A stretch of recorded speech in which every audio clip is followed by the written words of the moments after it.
오늘 사건은 최근 대한민국을 가장 충격에 빠뜨린 사건 중 하나입니다. 여러분이라면 평범하게 학교를 마치고 집으로 돌아가는 길에 단 한 번도 본 적 없는 사람에게 갑자기 공격을 당한다면 어떨 것 같으세요? 누구나 안전하다고 믿었던 귀갓길. 하지만 그날 한 여고생은 끝내 집으로 돌아가지 못했습니다. 더 충격적인 사실은 가해자와 피해자는 서로 아무런 관계도 없는 사이였다는 것입니다. 도대체 그날 새벽 광주의 한 거리에서는 무슨 일이 있었던 걸까요? 오늘은 경찰 수사 결과와 검찰의 공소 사실 그리고 현재까지 공개된 내용을 바탕으로 광주 여고생 피살 사건을 처음부터 시간 순서대로 살펴보겠습니다.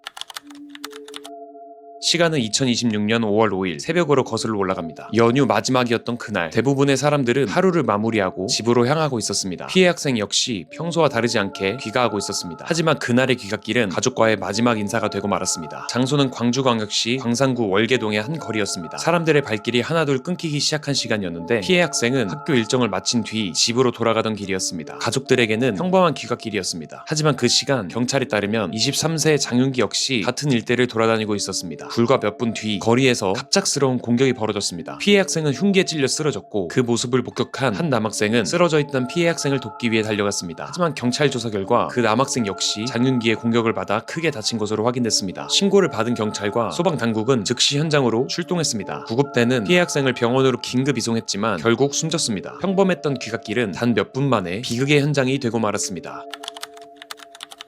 사건 직후 경찰은 현장을 통제하고 즉시 수사본부를 꾸렸습니다. 가장 먼저 확보한 것은 주변 CCTV였습니다. 범행이 벌어진 시간대의 영상과 목격자 진술을 하나씩 대조하며 용의자의 이동 경로를 추적하기 시작했습니다. 사건 발생 약 11시간 만에 경찰은 광주의 한 주거지에서 장윤기를 긴급 체포했습니다. 많은 사람들은 이쯤에서 사건이 단순한 묻지마 범죄라고 생각했습니다. 하지만 수사가 계속될수록 경찰과 검찰이 확인한 내용은 처음 알려진 것보다 훨씬 무거웠습니다. 검찰은 확보한 증거를 토대로 공소장을 다시 정리했고 적용 혐의도 달라지게 됩니다. 도대체 수사 과정에서 무엇이 확인됐던 걸까요?